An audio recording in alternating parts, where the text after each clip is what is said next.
जय हिंद बच्चों, मैं आर के दीक्षित, आपका फिजिक्स चैंत्रम चैनल में आपका स्वागत है। और आज के मैं इस लेक्चर में मैं आपके लिए लाया हूं इंटीग्रेशन और डिफरेंशिएशन के बारे में। बच्चों 11th की फिजिक्स में आपके लगभग सारे चैप्टर्स में ही इंटीग्रेशन और डिफरेंशिएशन की प्रॉब्लम जरूर आएगी। और मैथ में अगर बात करें तो मैथ में ये वाला जो चैप्टर है ये आपके बाद में पढ़ाया जाएगा, जिसको हम नाम देते हैं 11th में अगर हम बात करें तो इसको डेरिवेटिव्स कहते हैं। और 12th की बात करें तो ये पूरी कैलकुलस कहलाती है। इसमें इंटीग्रेशन डिफरेंशिएशन आपका पूरा पढ़ाया जाएगा। यहाँ पर हमें ज़्यादा नहीं पढ़ना है, केवल फिजिक्स के हिसाब से पढ़ना है और फिजिक्स के लेवल का ही पढ़ना है कि ताकि आपको फिजिक्स के न्यूमेरिकल सॉल्व करने में या फिजिक्स में डेरिवेशन जो है उसमें आप कहीं ना फंसे। इस वजह से यहाँ पर मैं इसको बताने जा रहा हूँ। तो चलिए स्टार्ट करते हैं। डिफरेंशिएशन के बारे में सबसे पहले हम बात करेंगे। तो बच्चों सबसे पहले डिफरेंशिएशन आखिर होता क्या है, इसको हम एक छोटे से एग्जांपल से समझते हैं। अगर आपके पास पूरा एक बड़ा फूला हुआ बैलून है, पूरा उसको फुला दिया है, उसमें कोई भी एक मार्क बना दें, कोई भी मार्कर से कोई भी एक लेटर लिख दें या कोई भी मार्क बना दें और उसके बाद उसकी हवा निकाल दें, तो हवा निकल जाने पर जब बैलून पूरा सिकुड़ता है तो क्या होता है कि वो मार्क भी छोटा हो जाता है, यानी कि पूरे बैलून के साथ साथ वो मार्क छोटा हो जाता है। लेकिन अगर इंटीग्रेशन की बात करते हैं तो इंटीग्रेशन में हम क्या समझेंगे कि अगर बिना फूला हुआ बैलून पे अगर कोई हमने मार्क लगाया है और फिर उस बैलून को फुलाते हैं तो क्या होता है कि पूरे बैलून के साथ साथ वो मार्क जो है बड़ा हो जाता है। दोस्तों यही है डिफरेंशिएशन और इंटीग्रेशन। बैलून को छोटा करना ये हमारा हो जाएगा डिफरेंशिएशन और बैलून को बड़ा करना ये हमारा हो जाएगा इंटीग्रेशन। तो यहाँ पर हम सब एक मोशन के एग्जाम्पल से समझते हैं कि आखिरकार डिफरेंशिएशन होता कहाँ है। देखिए हम लेट कर लेते हैं कि कोई भी स्ट्रेट पाथ है, उसमें कोई भी कार है, मान लो ए पोजीशन पे और ये बी पोजीशन पे। यहाँ पर मान लो कोई कार है, मान लेते हैं कार। तो कार जब ए पोजीशन पे है तब उसका हम टाइम नोट करते हैं t1, बी पोजीशन पे है तो हम उसका टाइम नोट करेंगे t2। यहाँ पर डिस्प्लेसमेंट हम देखते हैं s1 और यहाँ पर हम डिस्प्लेसमेंट देखते हैं s2। तो दोस्तों अगर मैं बात करूं वेलोसिटी की तो यहाँ पर हम बात करते हैं final displacement minus initial displacement divided by final time minus initial time, या हम इसको प्यार से कहते हैं delta s divided by delta t। तो ये जो वेलोसिटी होती है बेटा ये एवरेज वेलोसिटी होती है। एवरेज वेलोसिटी क्यों हुई? ये एवरेज इसलिए है क्योंकि ए से बी तक जाने में आपकी स्पीड चेंज भी हो सकती है और आपको नहीं पता कि ए से बी तक में कहाँ कहाँ कितनी बार चेंज हुई। तो जब भी आपसे पूछा जाता है, जब भी आप ये निकालते हैं कि ए से बी तक वेलोसिटी क्या है, तो ये आप बात करते हैं एवरेज वेलोसिटी की, जिसको हम delta S upon delta T से रिप्रेजेंट करते हैं। लेकिन अगर दोस्तों आपसे पूछ दिया जाए कि इस टाइम पर कितनी होगी, यानी पर्टिकुलर इस पार्ट में अगर स्पीड आपसे पूछ दी जाए, वेलोसिटी पूछ दी जाए, तब आप क्या करेंगे? क्योंकि आपके पास तो पूरा एक इतना बड़ा टाइम इंटरवल है।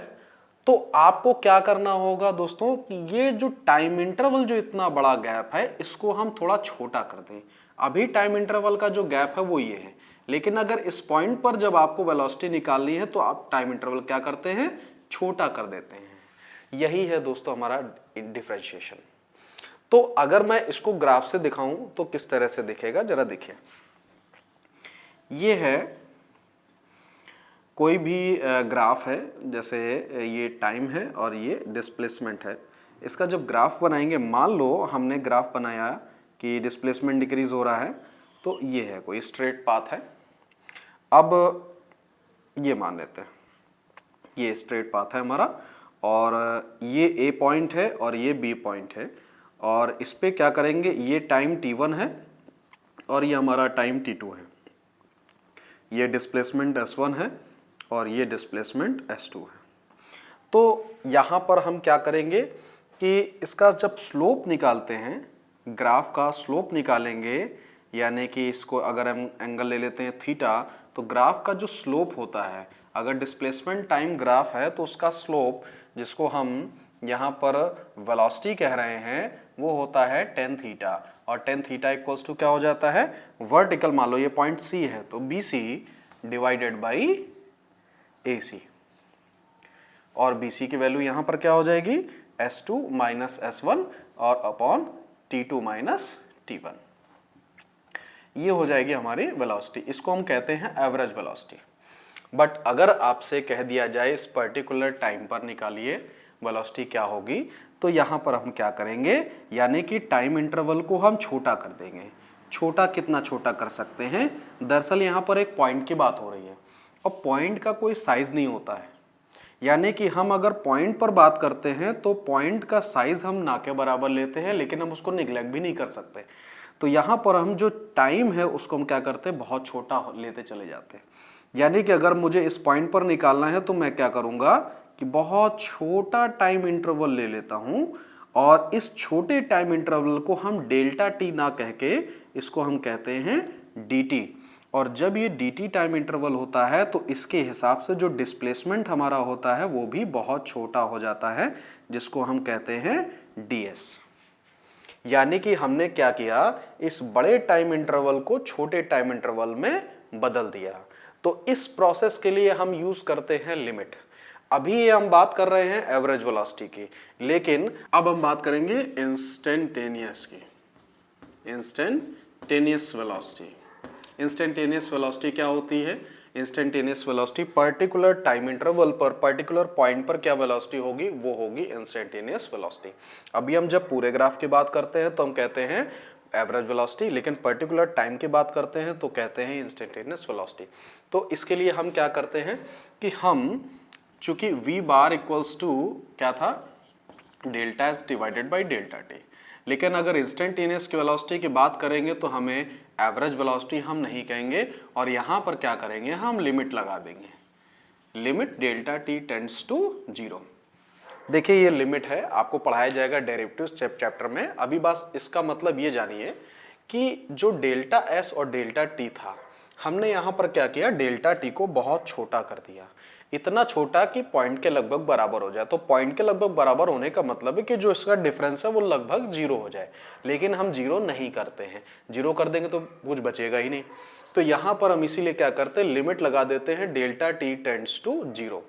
तो इससे क्या होता है, यहाँ पर हम इसको फिर लिख सकते हैं ds बाई dt। तो दोस्तों ये हो गया हमारा इंस्टेंटेनियस स्पीड, और यही डिफरेंशिएशन कहलाता है, जो हम बार बार वर्ड यूज करते हैं, डिफरेंशिएट करेंगे डिफरेंशिएट करेंगे। तो दोस्तों यही डिफरेंशिएशन कहलाता है कि जब आप पूरे दो पॉइंट के बीच की बात करते हो तो वो कहलाता है एवरेज, और जब पर्टिकुलर पॉइंट की बात करते हो तो हम बहुत छोटा डिफरेंस लेने लगते हैं, और इस छोटे डिफरेंस में हम छोटी डिफरेंस के बराबर चीजें देखते हैं। तो दोस्तों ये होता है डिफरेंशियल फॉर्म। तो ये d बाई डी टी का मतलब क्या है, ds बाई डी टी का मतलब क्या है, देखिए ds का मतलब क्या है, इनफाइनाइट स्मॉल, यानी कि बहुत छोटा डिफरेंस है, infinitely small displacement, change in displacement, small change in displacement. और dt का मतलब क्या है, इनफाइनाइटली स्मॉल टाइम इंटरवल,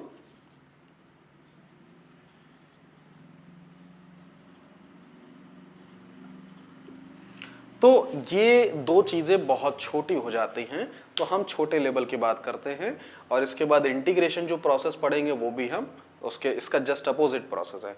तो फिलहाल हमने बात करी इंस्टेंटेनियस वेलोसिटी की, तो अब पर्टिकुलर हम ds बाई dt के बारे में बात करते हैं, इसको समझते हैं कि आखिर ये है क्या। मैंने ये एग्जाम्पल के जरिए मैंने समझाया कि आखिर डिफरेंशियल कहाँ पर आया। अब हम जो बात करेंगे वो प्रॉपर डिफरेंशियल की बात करेंगे, उसके कुछ फॉर्मूले पढ़ेंगे। तो चलिए हम बात करते हैं डिफरेंशिएशन की। अब जो मेन डिफरेंशिएशन है उसको हम पढ़ते हैं। देखिए सबसे पहले डिफरेंशिएशन को समझने के लिए हम एक ग्राफ बनाते हैं। ग्राफ हम x और y के बीच बनाते हैं, जो कि हम पहले से बनाते आया। अब इसमें हम क्या करते हैं, कोई भी एक ये ग्राफ ले लेते हैं। कोई भी हमने जैसे ग्राफ लिया है तो ये x के साथ क्या एंगल बना रहा है, लेट कर लेते हैं थीटा। तो अगर मैं ये दो पॉइंट ले लेता हूं, ये A है और ये B पॉइंट है, अब इस दो पॉइंट के बीच हम जरा देखते हैं कोऑर्डिनेट क्या है। इसके हैं x1 y1 लेट कर लिया और इसके क्या है x2 y2 है।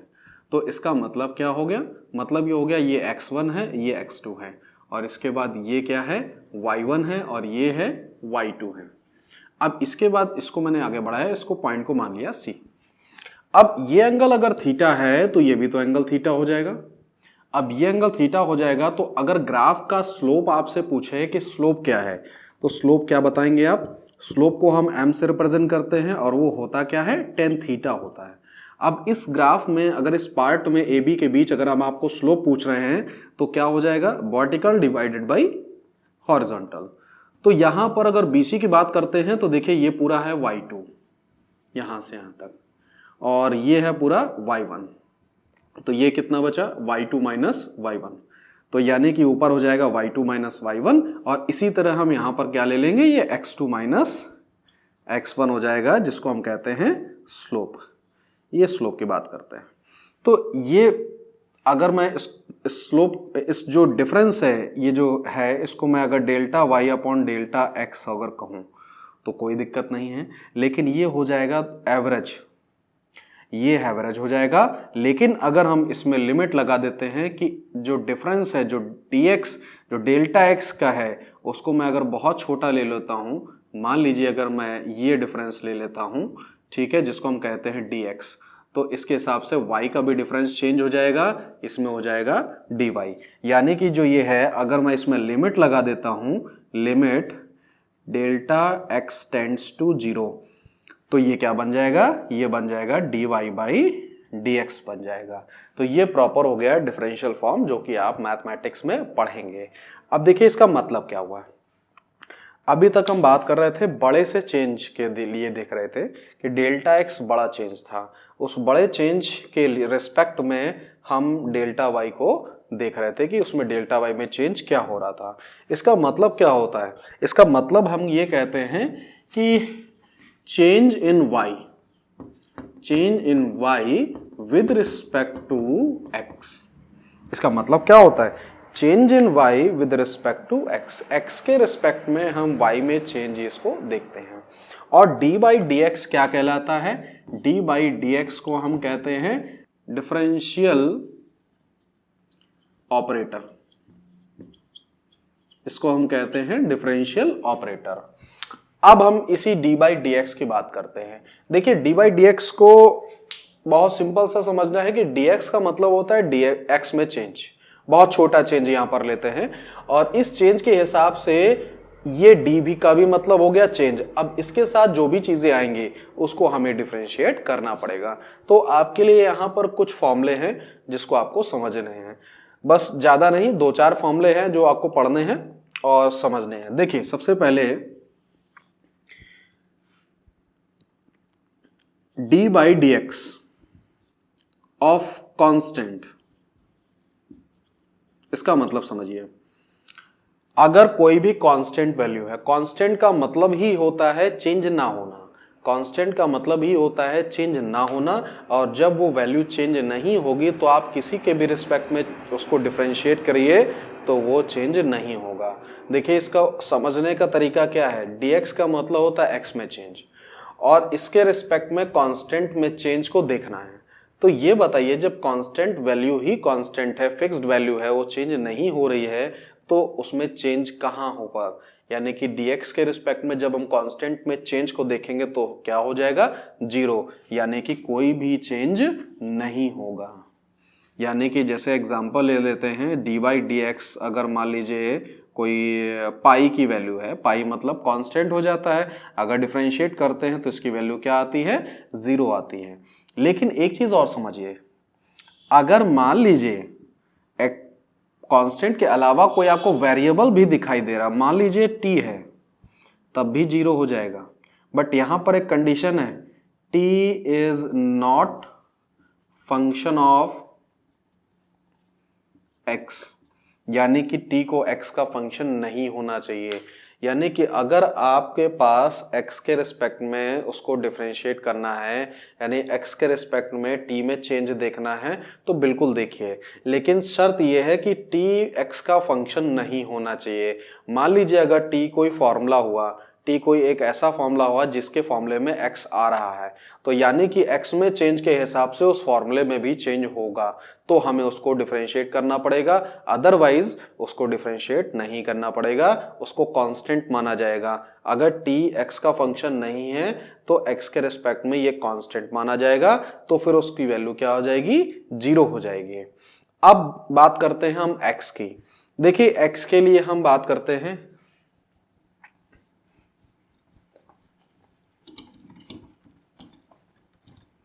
हम अब x के फॉर्मूले पढ़ेंगे कि x की पावर है अगर कुछ और फिर उसको डिफरेंशिएट किया गया है तो हम क्या करेंगे।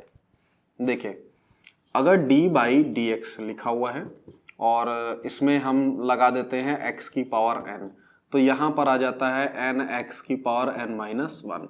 ये एक फॉर्मूला है जो कि आपके काम आएगा। अब देखिए इसके बेस पर 2-3 क्वेश्चन देख लिए। जैसे अगर d by D x constant यानी कांस्टेंट c है और फिर x की पावर n है, तो क्या हो जाएगा, कांस्टेंट बाहर आ जाएगा और d बाई डी एक्स किस में लगा देंगे, x की पावर n में लगा देंगे और c n x की पावर n माइनस 1। अब देखिए d बाई डी एक्स अगर x की पावर 2 लिखा हुआ है, x की पावर 2 है यानी कि x स्क्वायर का अगर आपको डिफरेंशिएट करना है x के रिस्पेक्ट में, तो पावर 2 पहले आ जाएगी और x बच जाएगा, यानी कि क्या हो जाएगा, 2x। लेकिन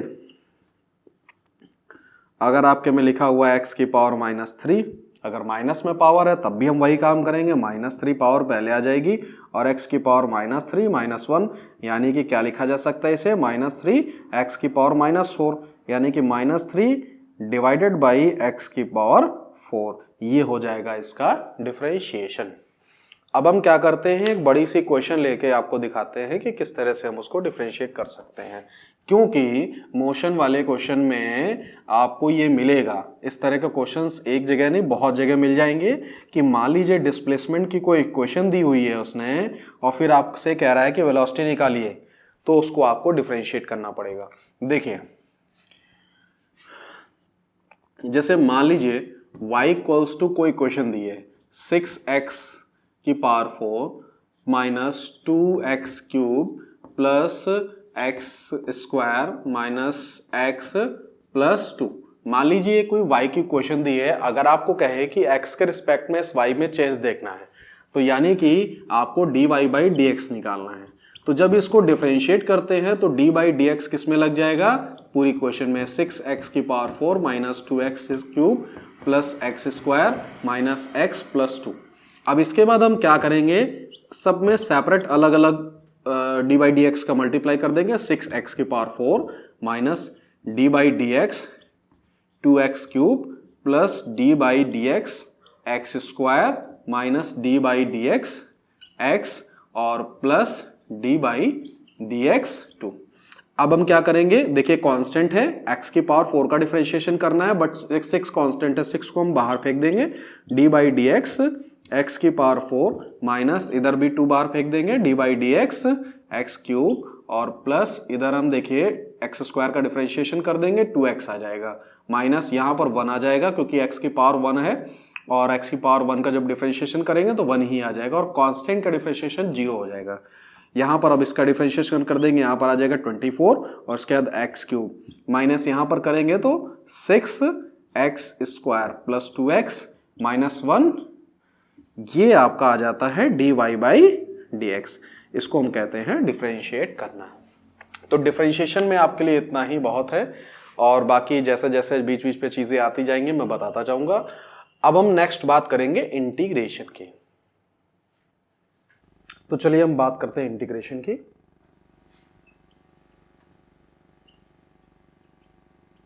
देखिए हम सबसे पहले लेट कर लेते हैं कि y इक्वल्स टू एक फंक्शन है कोई, मान लो fx, y is a function of fx, यानी कि कोई फंक्शन है, मतलब y में कोई भी एक फॉर्मूला हो सकता है, कोई भी एक इक्वेशन हो सकती है जिसमें कि x आ रहा है। तो देखिए integration is just opposite process of differentiation. Differentiation का मतलब हम छोटे में देख रहे हैं, इंटीग्रेशन का मतलब हम बड़े में देख रहे हैं, मतलब बड़ा करना। तो देखिए हमने लेट कर लिया कोई भी एक y है, कोई भी एक फंक्शन है जो कि x का एक फंक्शन है। अब अगर हम इसको डिफरेंशिएट करते हैं तो देखिए dy बाई dx हो जाता है। x के रिस्पेक्ट में अगर हम करेंगे डिफरेंशिएशन तो इसका मतलब हो जाता है dy बाई dx fx। तो देखिए इसको हम कहते क्या है, इसको कहते हैं f डॉट x। इसका मतलब क्या हो गया, जो अभी हमने एक इक्वेशन सॉल्व करके बताया था, ऊपर मैंने जो इक्वेशन मानी थी वो y मानी थी और नीचे जो फाइनलाइज इक्वेशन आई थी वो हमारा क्या था, वो डिफरेंशिएट इक्वेशन थी। यानी कि डिफरेंशिएट करने के बाद जो इक्वेशन आई थी वो हमारी आई थी। यानी कि इसको बोलेंगे क्या, इसको बोलेंगे derivative, derivative of function fx। fx का ये डेरिवेटिव है, यानी जब एक बार डिफरेंशिएट कर देते हैं तो जो फंक्शन बनता है वो डेरिवेटिव ऑफ ओल्ड फंक्शन कहते हैं। अब इंटीग्रेशन जस्ट अपोजिट प्रोसेस है, यानी कि fx को डिफरेंशिएट करने के बाद ये f डॉट x आया, तो f डॉट x का इंटीग्रेशन करने के बाद हमारा आ जाना चाहिए fx। तो इसके लिए हम क्या करते हैं, सबसे पहले ये शो करते हैं कि किसके रिस्पेक्ट में इंटीग्रेट करना है और इंटीग्रेशन का साइन लगाते हैं। देखिए कुछ नाग पंचमी के नाग की तरह नजर आ रहा है, इसी तरह ही होता है ये, ठीक है। तो ये हम कहते हैं कि f डॉट x जो है, यानी कि ये जो भी फंक्शन है इसका जब इंटीग्रेट करते हैं dx के रिस्पेक्ट में, देखिए इसका होना बहुत जरूरी है, ये शो करता है कि किसको आप इंटीग्रेट कर रहे हैं, और तो आना चाहिए वही पुराना फंक्शन आ जाना चाहिए, यानी कि दोनों एक दूसरे के अपोजिट प्रोसेस हैं। तो चलिए इंटीग्रेशन पर कुछ क्वेश्चंस देखते हैं। इंटीग्रेशन में सबसे पहले अगर हम d बाई डी एक्स अगर x की पावर n करते हैं तो हमारे पास आता है n x की पावर n माइनस 1। बट इसी x की पावर n का अगर हम dx के रिस्पेक्ट में x के रिस्पेक्ट में इंटीग्रेट करते हैं तो हमारा आ जाता है x की power n plus 1 upon n plus 1 और प्लस कांस्टेंट। कांस्टेंट आना बहुत जरूरी है क्योंकि हमें यह नहीं पता होता है कि कौन सी वैल्यू उसमें थी। मान लीजिए अगर इसका डिफरेंशिएशन करते हैं, मान लीजिए अगर इस इक्वेशन का डिफरेंशिएशन करते हैं तो भी ये आ जाएगा, और मान लो अगर कांस्टेंट नहीं होता है तब भी डिफरेंशिएट करेंगे तो भी ये आएगा। तो हमें कुछ कंफर्म नहीं होता है कि आगे कांस्टेंट था कि नहीं था, क्योंकि जब डिफरेंशिएशन करते हैं तो उस कांस्टेंट को जीरो हो जाता है, तो हमें नहीं पता होता है कि कांस्टेंट क्या था। तो इस वजह से हम अपनी तरफ से एक कांस्टेंट लगा देते हैं। इसी तरह से देखिए डी बाई डी एक्स के और भी फॉर्मूले हैं, जैसे अगर d बाई डी एक्स को अगर हम log x यानी कि log बेस ई x का अगर डिफरेंशिएशन करते हैं तो आता है 1 अपॉन x। बट अगर इसी 1 अपॉन x का अगर इंटीग्रेशन कर देंगे x के रिस्पेक्ट में तो क्या आ जाएगा, ये आ जाएगा log बेस ई x आ जाएगा प्लस कांस्टेंट c। इसी तरह से कुछ और फॉर्मूले भी देख लीजिए, d बाई डी एक्स अगर साइन x लिखा हुआ है तो ये आ जाएगा cos x पॉजिटिव का। बट अगर इसी cos x का अगर हम इंटीग्रेशन करते हैं तो यहाँ पर sin x आ जाएगा और प्लस कांस्टेंट c। अगर d बाई डी एक्स हम cos x करते हैं तो cos x करते हैं तो इसमें आता है माइनस साइन x। बट यहाँ पर अगर हम sin x का करेंगे इंटीग्रेशन x के रिस्पेक्ट में तो यहाँ पर आ जाएगा minus cos x plus constant. तो इसी तरह से कई फॉर्मूले हो सकते हैं, बस जो आपके काम आएगा वो ये फॉर्मूले हैं। तो इंटीग्रेशन जस्ट अपोजिट प्रोसेस है। अब हम एक इक्वेशन को समझा सकते हैं इंटीग्रेशन से कि क्या होगा। जरा देखिए एक इक्वेशन सॉल्व करते हैं।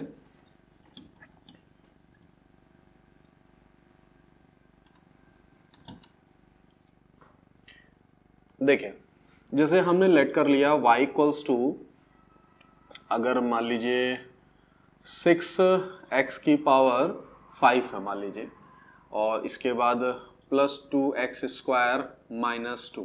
मान लीजिए इसको इंटीग्रेट करने को बोल दिया x के रिस्पेक्ट में, तो क्या करेंगे, y का integration with respect to x equals to integration bracket में 6x की power 5 plus 2x square minus 2 और dx। अब क्या करेंगे, सेपरेटली सब में इंटीग्रेशन लगा देंगे, ये हो जाएगा, और plus integration 2x square dx minus integration 2 dx। तो यहाँ पर देखिए 6 बाहर आ जाएगा और x की पावर 5 का इंटीग्रेशन करेंगे, यहाँ पर 2 बाहर आ जाएगा, x स्क्वायर का इंटीग्रेशन करेंगे और माइनस यहाँ पर 2 बाहर आ जाएगा। अब देखिए यहाँ पर क्या होगा, कांस्टेंट है, कांस्टेंट बाहर आ गया, इंटीग्रेशन किसका किया, कुछ नहीं है यहाँ पर 1 है, बट 1 का इंटीग्रेशन क्या होगा, x हो जाएगा। कैसे, वो मैं अभी समझा रहा हूँ। तो यहाँ पर देखिए क्या हो जाएगा, 6x की power 6 divided by 6 plus 2x की power 3 divided by 3 minus 2x। तो इसको सॉल्व करने के बाद आ जाएगा x की power 6 plus 2 by 3 x cube minus 2x, ये आ जाएगा। अब देखिए जरा, इसको मैं समझाता हूं कि ये मैंने क्यों किया।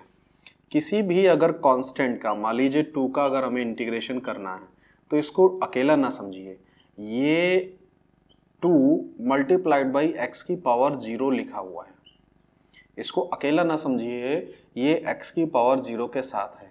तो यहाँ पर क्या हो जाएगा, 2 बाहर आ जाएगा और इसके बाद x की पावर 0 dx हो जाएगा। अब देखिए इसमें फॉर्मूला अप्लाई करते, कौन सा, ये वाला फॉर्मूला। तो यहाँ पर हो जाएगा 2x की power 0 plus 1 divided by 0 plus 1। तो यहाँ पर क्या आ जाएगा, 2x आ जाएगा।